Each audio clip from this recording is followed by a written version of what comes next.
Pansard-Besson. I'm the librettist and director for this new project on Penelope. It's a new opera that we are writing with composer Cheryl Frances-Hoad. And we've been developing a new scene for this workshop in Oxford. And I'm Cheryl Frances-Hoad, and I'm the composer for the project.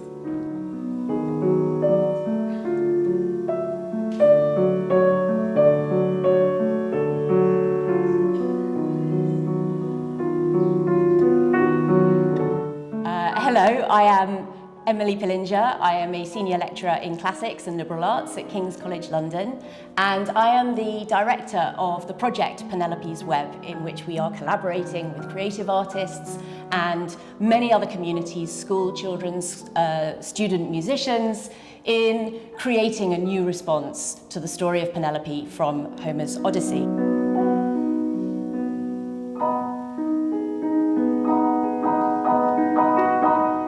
I'm here in St Hilda's College, Oxford, with my colleague Justine McConnell, coming to the end of a week of workshops working on this project, and we're going to be talking about different responses to Penelope's story over the years.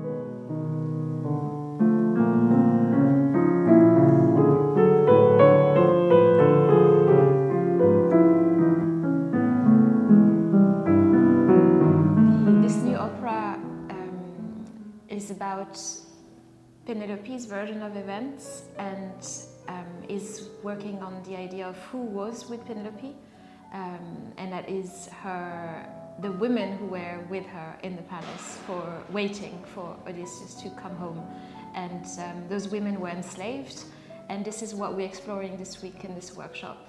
We are giving those women voices, those girls in fact, because they arrived, they were minors, so that's what we are developing this time, as well as working with a new singer.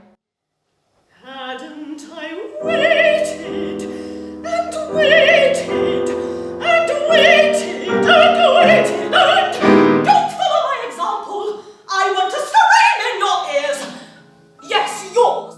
It's been really lovely seeing the music changing a little bit over time, but also we have a third Penelope this time coming in to sing the role, and making it her own as well, and moving differently through the same story in this case, but explored from a slightly different angle. So I think we are seeing how singers' bodies and voices themselves help to create the character.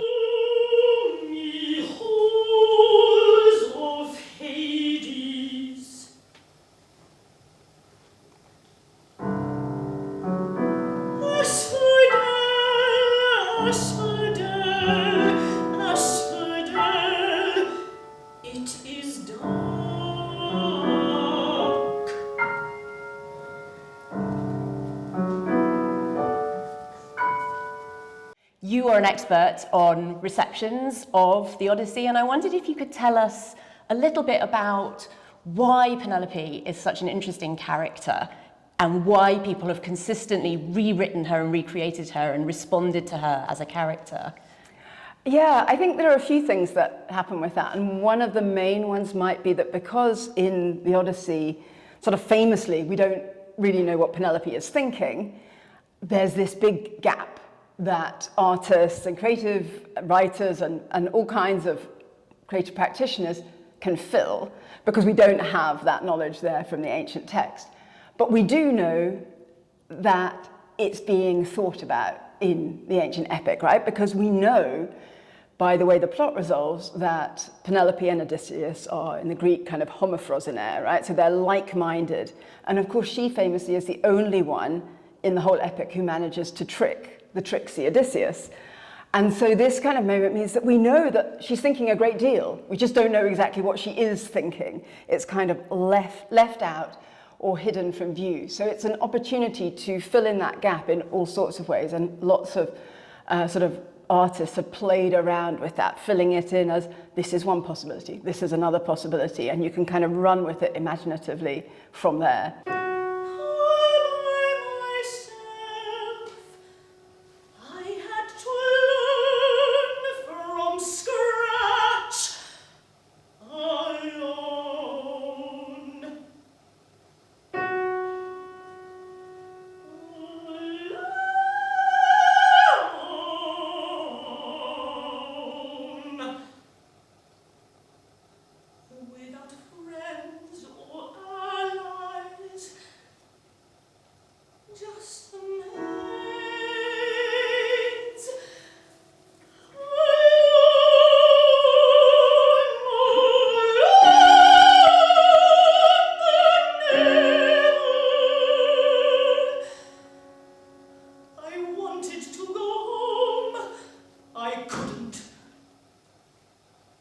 as academics, we encounter texts after they've been finished, and they're closed off. They may be ancient texts, they may be modern texts, but they are still in a form that it feels like we can only critique, but we can't necessarily influence. And I have enjoyed so much this project where I feel like those conversations that one would have with a text that may not respond to us are being had with artists as they continue to develop a project. And for me, that's incredibly rewarding. I hope that some of these conversations, those creative artists feel that they help with the work that they're producing, but it also definitely helps me think differently about those texts and see them as more living texts that, as you say, got fixed at some point, but were not always that fixed.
I think engaging with creative artists is really inspiring, and it's also incredibly refreshing as an academic because they approach ancient texts or stories or sources just with completely different questions and ideas from how a student or a fellow academic would think about them.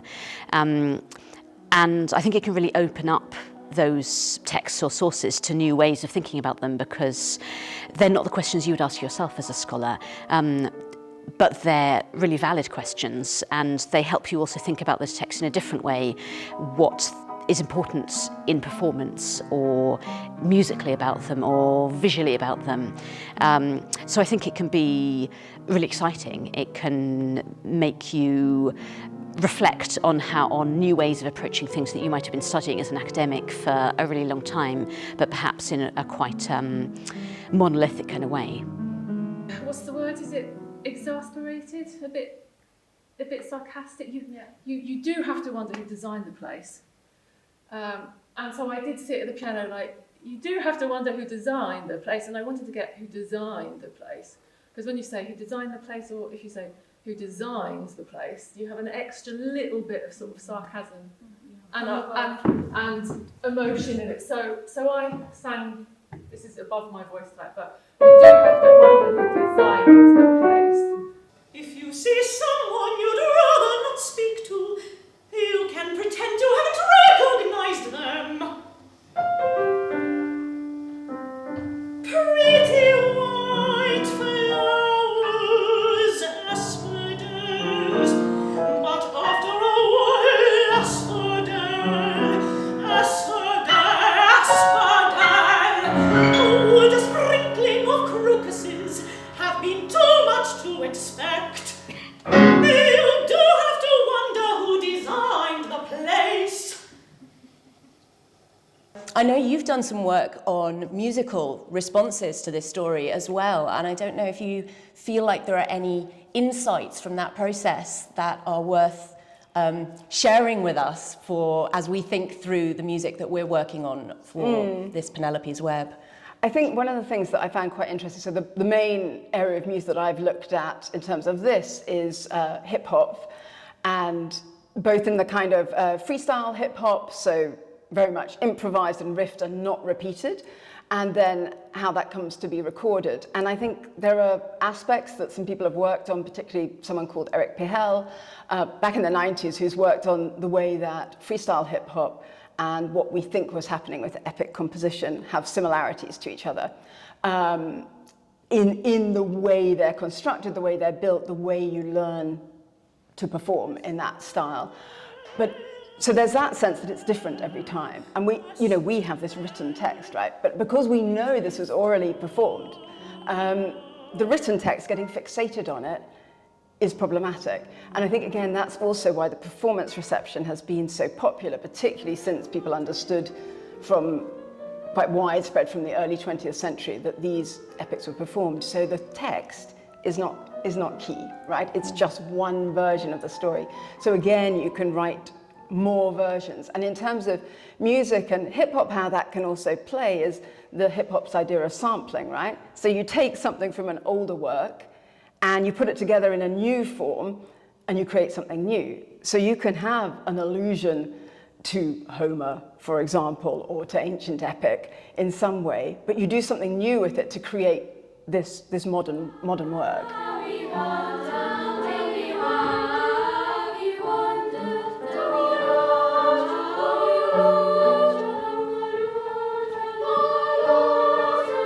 Composing for younger voices is slightly different. I mean, I really thought about writing music that would be easy to memorize, easy to put together, yet still hopefully effective. And so I've written a piece which is in a 3-part canon. So knowing that Frideswide, they usually do evensong, so they have limited rehearsal time, and they had limited rehearsal time for this. It meant that everybody could learn it all together, and then all that happens is some people start later than the first people, and then the third people start later than the second people, and hopefully it all fits together. And it sort of did, really, didn't it?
And it's the first time that we were exploring the enslaved women, so Penelope's so-called maids, and that made it much more rich because many more voices, many more characters, and that's our next step actually, is to explore each of those characters, which we didn't do in this workshop. 4, 5, 6, 7, 8, 9, 10, 11, 12, 13, 14.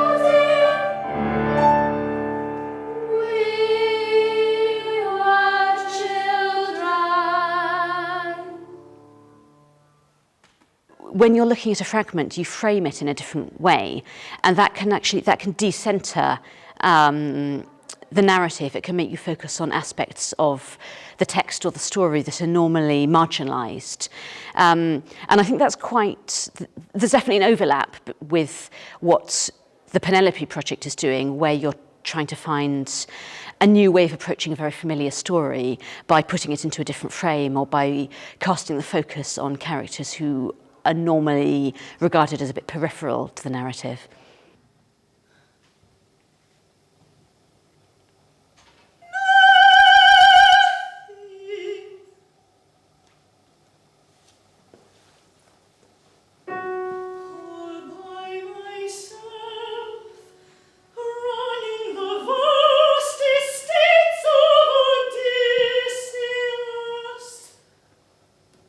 that's something else I've loved about this project, is that we have so many communities involved in making this music together. We have the Frideswide Voices choristers from Christchurch who are performing the role of the enslaved women in the palace who work for Penelope. We have got students from Cheney School who are studying Latin in an after-school club, who haven't necessarily read the Odyssey, but are obviously very interested in ancient literature, Roman and Greek. And what I love is what you say about artists having to make decisions. It makes me think of translators who also say they have to make decisions. But as we introduce this project to different communities, they also open up more options and they read it slightly differently. Again, often because of practical constraints, we don't have hours and hours to talk through every single version of the Odyssey. So they fill in those gaps. And you were talking about gaps. And they come up with ways of reading the epic that perhaps sometimes when we're so soaked in that material, we don't allow ourselves the chance to imagine, but they can still be at a point of just imagining, well, I'm not quite sure what happens with that character, so maybe I'm going to imagine this is what happens. And they become very creative through that process. And I think remembering that education and creativity are interlinked. They're not two completely separate things, and we have to be really careful that creativity is not done without reference to all of the wonderful prompts and provocations that we have from the ancient world, but at the same time that our knowledge doesn't constrain our creativity, and that we particularly encourage children and students to trust in the new versions of the stories that they want to tell, to keep making new Odysseys for the 21st century.